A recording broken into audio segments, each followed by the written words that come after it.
जज साहब अपनी ही माँ को वृद्धाश्रम छोड़ आए।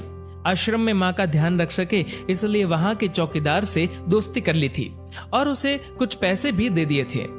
चौकीदार के पूछने पर जज साहब ने चौकीदार को अपने दिल की बात आंखों में आंसुओं के साथ बता दी कि घर में पत्नी है जो माँ के साथ बदतमीजी से पेश आती है और पत्नी के कहने पर दोनों बच्चों ने माँ से बात करनी ही बंद कर दी। माँ को अकेलापन लगने लगा और इन सब वजहों से दिन भर रोती रहती थी, इसीलिए उसे आश्रम छोड़ने के लिए आ गए। तो चौकीदार ने कहा, जज साहब आपके सामने सारे सबूत थे कि कौन सही और कौन गलत है, लेकिन अपनी ही माँ के साथ न्याय नहीं कर पाए तो औरों के साथ क्या न्याय करते होंगे आप। ये बात जज साहब के दिल को चुभ गई। चौकीदार की इतनी सी बात का इतना असर हुआ कि 2 रात नींद नहीं आई, 2 दिन से खाना नहीं खाया और कोर्ट भी नहीं गए। ऐसा लग रहा था जैसे एक चौकीदार ने जज साहब की दुनिया हिला दी हो। तीसरे दिन जज साहब अपने रूम से बाहर आए। पत्नी और बच्चे खाना लेकर इसी इंतजार में खड़े थे कि जज साहब कब खाना खाएंगे। अभी जज साहब ने एक कागज पत्नी को और 2 अलग अलग कागज अपने बच्चों के हाथ में थमा दिए। कागज की एक लाइन पढ़ी तो पत्नी के हाथों में से थाली गिर गई।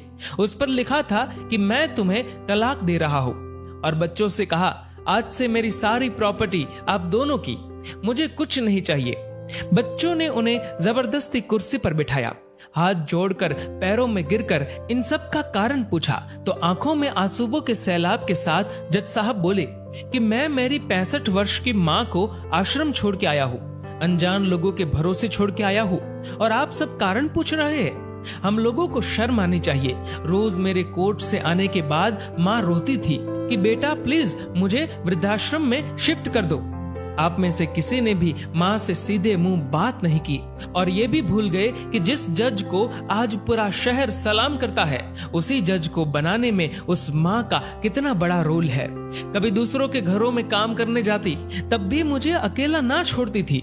ऐसी भगवान समान माँ को मैंने आश्रम में छोड़ दिया, और वो भी ऐसे लोगों के भरोसे जिन्हें ये तक नहीं पता कि माँ को क्या बीमारियां है।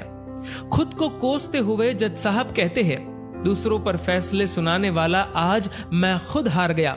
मैं जज नहीं बल्कि गुनहगार हूँ, और मैंने जो गुनाह किया है वो शायद कानून तो माफ कर देगा, लेकिन ईश्वर के कोर्ट में वो कभी माफ नहीं होगा। ये कहते हुए जज साहब बोले कि अब मैं अपने पापों का प्रायश्चित करने जा रहा हूँ।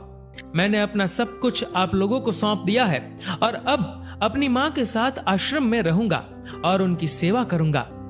पत्नी से जज साहब ने कहा कि याद रखना, आज तुमने उस माँ को आश्रम भिजवाया, तुम भी एक माँ हो, कल तुम्हें भी कोई आश्रम भेजेगी, तब तुम्हें मेरे इन शब्दों का अर्थ सही मायने में समझ आएगा। ये बोलकर जज साहब आश्रम के लिए चल दिए। आधी रात को चौकीदार भी जज साहब को देखकर चौंक गया। आश्रम के अंदर दाखिल हुए तो देखा माँ सो रही थी। करीब जाकर देखा तो पूरे परिवार की तस्वीर से लिपटकर रोते हुए माँ सो गई थी। आश्रम का प्रशासन भी जाग गया, क्योंकि पीछे पीछे पत्नी और बच्चे भी आ गए थे। उन्हें यह एहसास हो गया था कि उन्होंने क्या पाप किया है। तभी आश्रम की एक कर्मचारी बोली, हम इन्हें आपको नहीं सौंप सकते, क्या पता कल आप इन्हें मार दो तो। ये सुनते ही जज साहब की पत्नी को दिल में बहुत दर्द हुआ। वो बोल उठी कि मैडम जी, शायद हमारे हाथों बहुत बड़ा पाप हुआ है, मानते हैं, लेकिन अब हम इन्हें मारने नहीं, इन्हें एक नया जीवन देने आए हैं। आश्रम के सभी बुजुर्गों की आंखों में आंसू थे। सब के सब रो पड़े। खुशी के आंसुओं के साथ माँ को घर ले आए। लेकिन वही आश्रम में अनेक आंखें ऐसी थी जो किसी ना किसी का इंतजार कर रही थी। माँ, तेरा कर्ज मुझसे अदा क्या होगा, तू अगर नाराज है तो खुश मुझसे खुदा क्या होगा।